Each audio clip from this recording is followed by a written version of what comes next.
guys? Hope everyone is doing well out there today. So this is going to be a start of a new series on the channel. Probably going to be a 5 or 6, maybe up to 10 video part series on what it takes, in my opinion, to be a successful Pokemon or pop culture collectible investor. And a lot of this stuff is going to relate to if you're investing in the stock market or real estate or other sorts of more traditional things. But it's really going to go over what I think the fundamentals are, what I've sort of learned in the hobby over 5 to 6 years, why I think I've been successful doing it, and why I feel like I've been able to sort of navigate some of the ups and down times in terms of prices in the hobby effectively. So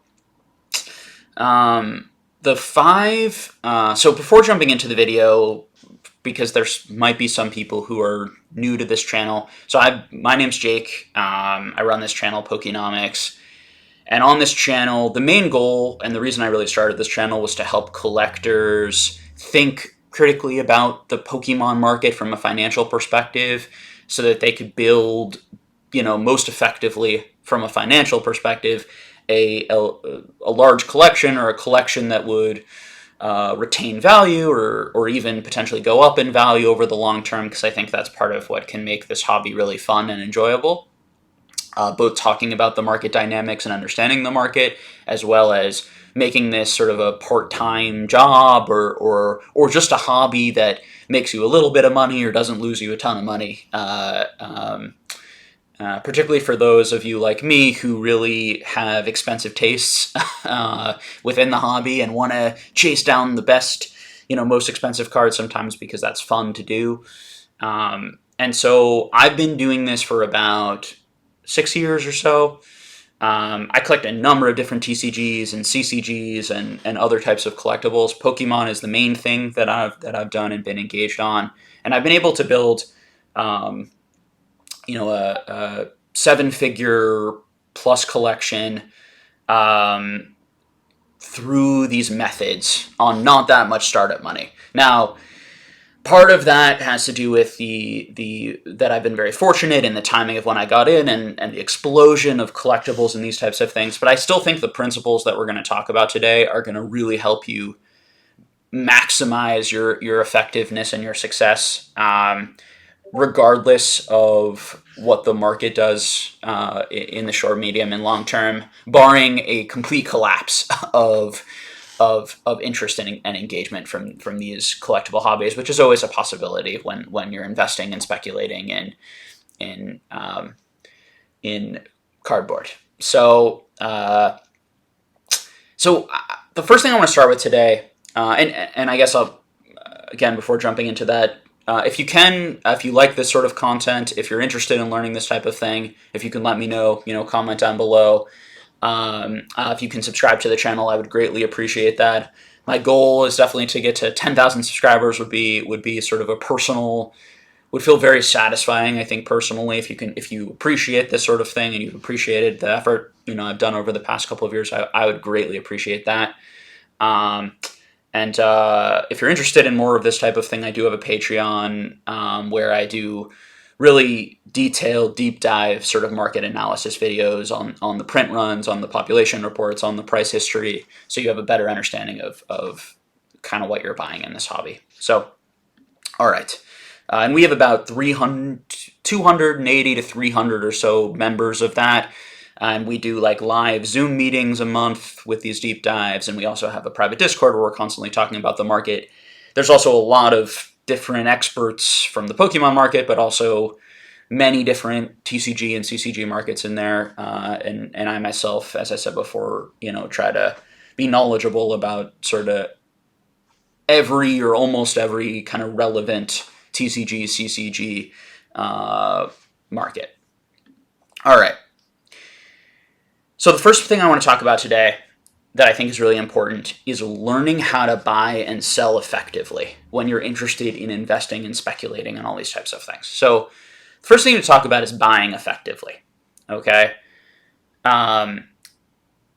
So I myself, over the past 6 to 7 years, have developed a number of strategies, instincts on kind of where to buy, what prices should I buy things at. There's a lot to talk about here, and all of what I'm going to bring up today, I'm going to talk about in future videos where I'm going to do deeper dives. And the goal really is to help people who are within the first few years of their journey, or maybe even people who've been here a long time, learn some tips and tricks.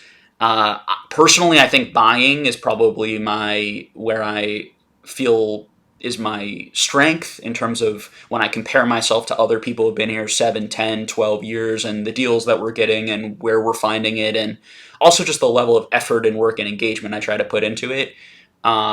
Whereas Dan, my business partner, I think is much better. Is better at selling than I am, and more effective at selling, which is also very important in this. And this is something I've worked on a long time, and I do have some skills in that too, and I can talk about that as well. But I think improving both of these skills is going to be really important, and actually doing both of these things is going to be really important. And I'll talk about why in a sec. So buying, it's really important to know all of your different various outlets to buy from. Some of the main ones, and to know which ones to target for various things, and to know sort of the shifting patterns from one thing to the next. Okay? So for example, a few months ago, like 4 or 5 months ago, PWCC was having some of the best deals in the hobby. PWCC auctions, particularly when they moved off of eBay. And there was this great window where you could get items like really, really low. Sometimes 50% of what people were paying on auction on eBay, you could get in the PWCC auctions. Then a few months later, some of the PWCC auctions that I started seeing were selling for more than eBay. Part of that is knowing your price history, which is another thing I'm going to talk about, which is really important. Having all that price data so that you can make those kind of quick decisions on buying and whether or not an auction is a good price or not. And that comes with time and engagement. But being able to see sort of first of all, knowing your different options. So a few different options. PWCC auctions is good. eBay auctions is going to be sort of your best, your broadest, your biggest. There's always going to be something probably good to buy there in some of these hobbies.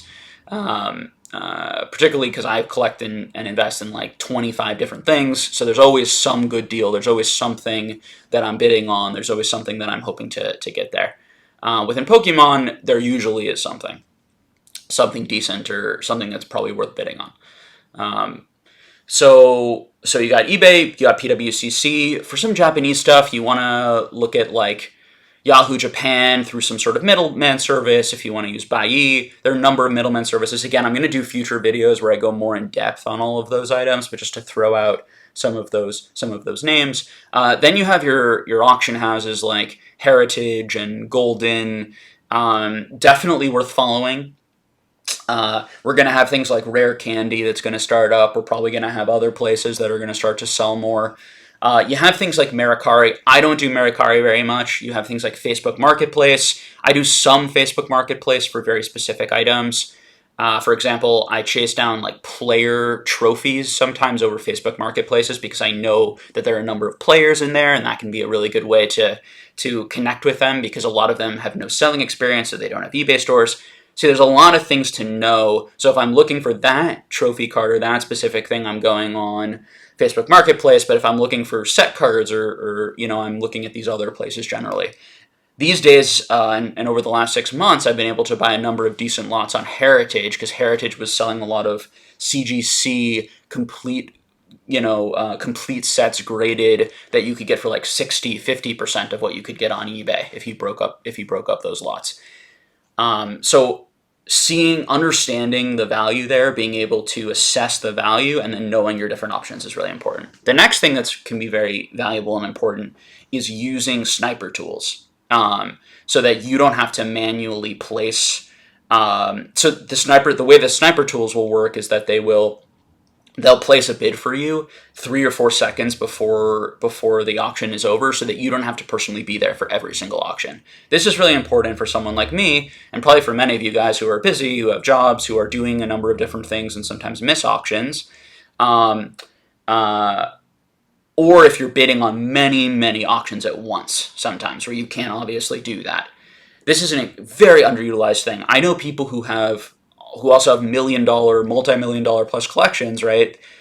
Who don't do this, who don't use these, who aren't comfortable with these and still manually do this. And that's part of why I'm able to buy, like, eventually, like, occasionally I buy, like, WotC Hollow, nines or 8.5s in CZC for like $3 an auction. Like, I'll occasionally get these because I'll place 10,000 bids or something out there and I'll win, a few hundred or whatever a month.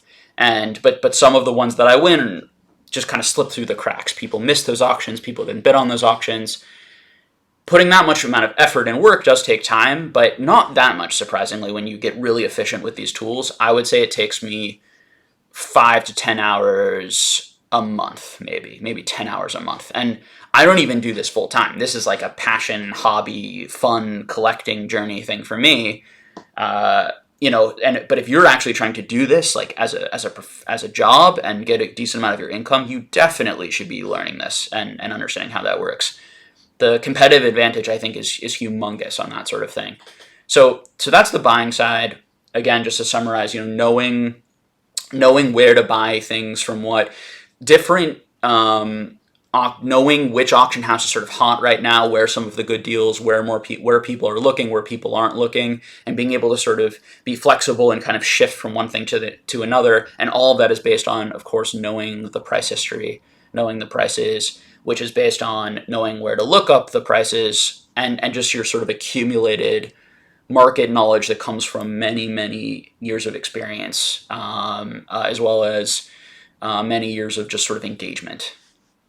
All right. Okay. Second thing to talk about is selling effectively. All right. And this is something that less people have experience with. Most people have experience with buying to some extent because they're watching this channel and they've probably bought and they've collected. There's probably a decent amount of people here who have never sold anything. And although I don't think it's important if you can afford it and you want to invest more and collect rather than flip, which I don't think you need to do at all to be successful necessarily. It all depends on your sort of current financial situation.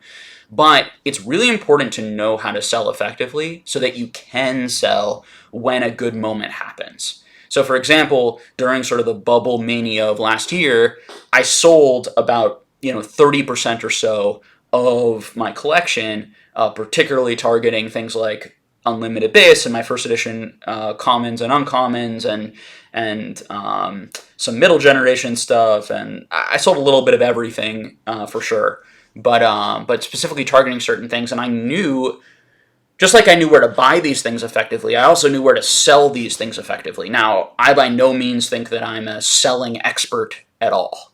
I would say my expertise really is more in that buying. But me being around a little bit a while and having a lot of friends who do this full time and do sell effectively, I picked up a lot of things from them. I also learned a lot while I was doing it. And when you need to sell a lot quickly, you really have to use all of your options. So you're going to be using, you can put some up for best offer, buy it now on eBay. You can put, some up for auction. Although one thing I wanted to mention about buying for auctions, I try to buy most things in auctions if possible. You usually are going to get cheaper prices in auctions. It's not always the case. However, rare items, and items that you're really searching for or you really think are undervalued, I would buy those items in best offer, buy it now, or auction, and I would actually pay over market price sometimes if you think an item is going to go up a lot in the future or is really undervalued. Okay, and I've done that plenty of times in this hobby. So just one extra thing about buying. But how that pertains to selling is sort of the opposite. You're trying to get the highest price possible. So you don't want to do probably as many auctions unless you're doing like auctions through consignment places where there's going to be a lot of things sell really high there. Like you can look at TCA Rusty, look at SM Pratt, both very, very trustworthy, known guys in the community who have consignment services, or Nick, Old School Pokemon, has consignment services, right? Another great guy. All of these guys you can check to see, and Z&G Emporium, James. And my other friends too probably do it too, so I apologize, can't name everyone. But all these guys, if you go and you see what things are selling for, you can get a sense of is it worth putting your items there versus PWCC versus just on your own eBay auction page versus Heritage versus Golden. And again, I do not think there's one rule for everything, and I think you can try it everywhere and all different places. There's also going to be, if you are going to be a big seller and do a lot of flipping, you're really going to want to build up your own eBay page, your own eBay store, and you're also probably going to want to sell through things like Troll and Toad Evo and all sorts of stuff. And I would really refer you guys, and part of why in my Patreon I teamed up with Dan, Catch 'em All Collectibles, is because he has like 15 years of selling experience and flipping experience, more than the vast majority of people in this hobby for sure. Of just flipping and selling things in general, and has 6-7 years of experience, doing it with Pokemon, similar to me. He's someone who does this full time for a living and can really break that down. And again, you can ask him more of those questions in our Patreon or over on his channel. Gotta catch 'em all. But for me personally, it's not super important for me to sell everything at the best possible price. I prefer selling things at a good time and selling things that I think have grown a decent amount. Maybe I'm not as interested in them anymore, or I need to raise the money for something that I am a lot more interested in. And I'm just generally looking for best market value. Best market value, for just market value, or I even sell a little bit under the current market value. Now it's hard to come up with market value, but generally I post things for sort of last sold, lowest on eBay, that type of stuff. And I think that when I sell something, I'm interested in actually selling it. I tend not to list stuff really high, hoping that it might sell. I tend not to do stuff like that. A lot of people who are very experienced do stuff like that all the time, both to raise the value of their items and to get people sort of associating really high values with those items. That's why you'll see some of these trophy cards listed for 2 million or 3 million as a way to get people onto their page and get them more traffic, et cetera, et cetera. I tend not to do stuff like that. I tend to sell mostly through eBay, through PWCC, although I haven't since PWCC went off eBay. And I sell a lot at the cons, and I'm planning on going to a number of cons over the next couple of years, and so I'm going to sell a lot there. Sold a lot at Charlotte. I sold a little bit at the National, and I plan on selling a decent amount at each of those conventions that I go to, and then I will add to that by selling over Instagram, by selling over eBay. But I try not to. My main goal is to build the biggest possible collection I can in the long run. I don't want to need any of the money from the hobby. Basically, everything that I sell, I then put back into this hobby or other hobbies that I'm into. So that's sort of where I come from. All right. Okay. Next thing. And I guess just the last thing I'll say on that, I think it's so important to be able to sell fairly effectively or be comfortable with selling, because these items can be very illiquid, and you can get yourself into a situation where you've greatly underestimated how difficult or how long it takes to sell stuff at reasonable, fair value. And stuff can really cool off, and the market can really cool off, and the items can become quite illiquid. So you just have to be aware of that and plan for that and understand that. So again, even if you sell nothing for years, still understanding how to sell, understanding that if something happened in the market and you needed to sell, understanding how you would sell is really valuable. All right. Okay. Next thing to talk about. We're on to number 2. Learn the pop reports and price history. All right. This is very crucial if you want to have somewhat of a competitive advantage and be able to maximize sort of your effectiveness. Now, pop reports and price history do not necessarily predict the future. You can have very low pop reports on an item and an upward trending price history, and yet the item could then be graded a ton and the pop report could be exploded and the price could crash and crumble. So there's a lot more to know. You also want to be looking at the trends, like how quickly is the pop report going up, how quickly is the price history, how quickly are the prices going up or down, or what were the prices in the past, what percentage has it gone up. These are things that I will cover in other videos, but I can't stress enough how important that is, and to take that seriously, and how so many people don't take it seriously, and that is part of why they get really burned. Now, people who've been in the game a really long time tend to have a sense of the pop reports and the price history, even if they aren't studying them and aren't super actually engaged in the numbers.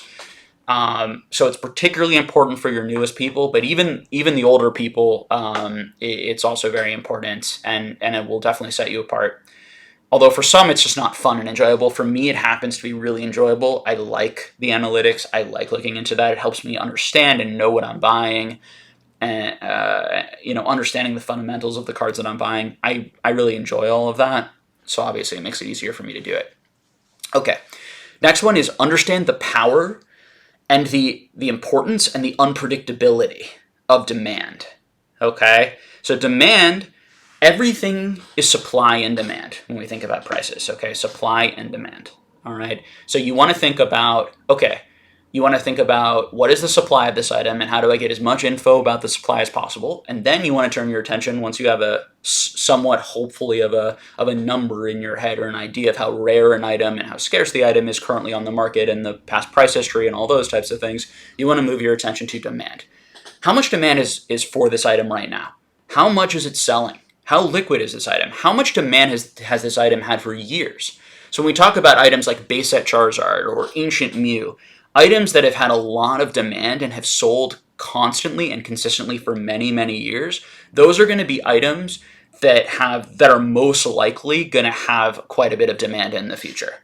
Whereas items that have a lot of demand right now, but have only had demand for a few months or 6 months, and maybe it's because it's a brand new set, or because because there's some sort of influencer talking about it, or something that isn't probably going to be as sticky or crucial for a long period. That's where you have to be more careful about following and overestimating the long-term demand for an item. So there's sort of the short-term momentary demand, and what we're seeing, and you can actually look at that. You can go on a TCG player, you can go on eBay, you can see how much of that item is selling all the time and for what prices, and is the price trajectory up or down or even, right? But for long-term demand and trying to predict long-term demand, it's much more difficult. And that's why you really, really need to be humble, okay? And humility is so important in investing, because it's really saying there's so much that I don't know and there's so much that's hard to predict.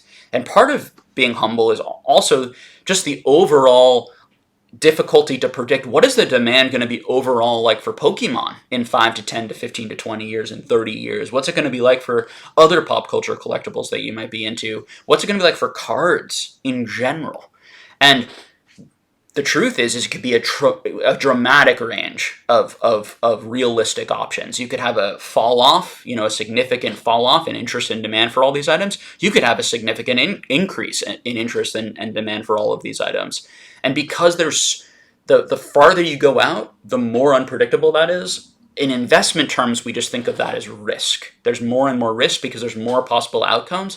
And so there's more, and particularly when those outcomes are negative, or there's more possible negative outcomes, all of those are sort of risky negative potential outcomes. Now, if there's also a lot of positive outcomes and upside, as an investor might call it, upside on this card or in this market, that might make the risk worth it. And so when you're thinking about the potential of these in many years, and you think, well, it's more likely that there are going to be multiple generations collecting, and that people are going to want to revisit this stuff, and that so much of the sealed product is going to be open, and there's going to be a lot of attrition, and a lot more cards are going to be damaged, et cetera, et cetera, et cetera, making them more rare over time. If you have a more bullish kind of outlook like that, you might think the upside is really huge, and so it's worth the risk. If you're more negative and bearish, and you think it's more likely going to be bad, and you don't think the upside is that good, then it's probably not worth the risk to invest in these items or to speculate on these items in the long run. And it makes more sense to be more of like a flipper or a short-term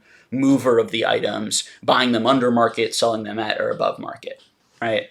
So understanding sort of what you're doing, and but really it's very, very important to respect how unpredictable demand is. And people all the time on YouTube and everywhere and in conversations, and this is fine because we're all speculating on what we think might happen, right? But people are throwing out ideas and narratives and concepts and saying, Japanese is undervalued, English is undervalued, this is undervalued, that is undervalued, right? And it's all good, and a lot of the arguments that people make, including myself, are good arguments, and that's part of what investing is making arguments with yourself and then speculating on those things. But we see how often those things can be incorrect, right? So predicting reprints, predicting our ETB is going to be reprinted, predicting is Hidden Fates going to still be popular, or are people going to move on to alt arts? Are alt arts still going to be that popular in 5 to 10 years, or will people move from alt arts to something else cool and interesting, right? There are a number of theories that you could throw out there, both positive, saying like alt arts are going to be the best cards in the entire Pokemon hobby, even better than vintage stuff because they're the first cards ever that put Pokemon into the world and they're so beautiful. And then you can also make counter arguments. So the point is that it's just very hard to predict those things. Okay? 4, don't be greedy, and don't keep items that don't matter to you. And I think this really goes into that selling part. I think it's very, very important to be patient, have sort of a long-term system, take some profits so that you can constantly reinvest those into better things, particularly when you start to recognize and realize that some items don't matter to you as much. All right? And this is my own personal experience as a collector. When items start to not matter as much to me, or I don't care quite as much about them, I do try and sell some of them, particularly if I think that part of the market is in a good place. Now, there's 2 parts to this. One is, do you like the items anymore? The other part of it is do you think from a market perspective that it's a good time to buy, or it's a good time to sell or buy that item, right? So ideally, if you don't like an item anymore, which is unfortunate, but if you start to not enjoy that, or have some sort of seller's regret, or realize I just bought that item because an influencer told me it was cool, or because I thought it was initially cool and now I just changed my opinion, or I wanted to fit in with my friends or a community. It's why it's so important to buy what you like and invest and speculate in what you like and what you understand so that doesn't happen. But it's inevitable because we're always learning and we're always getting bored of certain things. It's just human nature. But so being able to kind of sell those items, and then hopefully sell those items at a time when it makes sense to sell those items, when that market is hopefully hot, or when people are very interested in that sort of thing. So trying to and that brings us into the 5th thing, which is that I want to talk about, which is be patient and plan for the long term. Okay?